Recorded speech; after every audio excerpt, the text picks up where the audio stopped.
Seahawks preseason game 1 in the books. They lose 20-7 to the Las Vegas Raiders. We didn't see Russell Wilson in the game. We barely saw any starters, and honestly, for good reason, because Geno Smith almost died early on in the game. I don't know what the Raiders are doing, deciding to send blindside corner blitzes. I mean, it's a preseason game. You really want to dial up the exotic stuff? Okay, John Gruden. But it's good that we didn't see any starters because of that. We did see a lot of Stone Forsythe at left tackle, and he really looked like a 6th round pick. He struggled, and whether it was trying to figure out what to do on screens or just blocking, he looks like a 6th round pick, a project at that.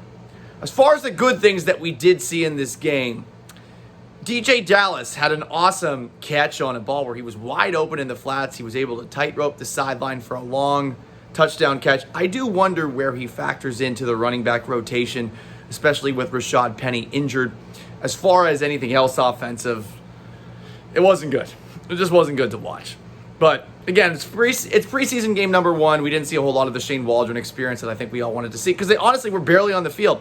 Defensively, there were a lot of guys who stood out. Ryan Neal from the get-go looked really good. He ends up having an interception later on. Ugo Amadi was playing all over the place. You saw him at safety. You saw him basically looking like a nickel cornerback, blitzing off the edge, which he is so good at.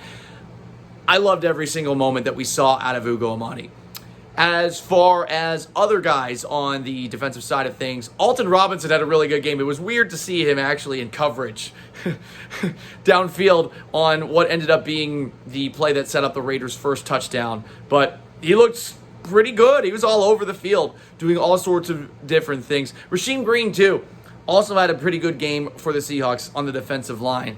After that, again, few and far between the moments of goodness. As you can see, I'm wearing an American flag brotastic shirt. It is because the Toronto Blue Jays are invading our beautiful country, and we need to send them back across the border. Anyway, that's a recap of the game. Hope you had a great Saturday night.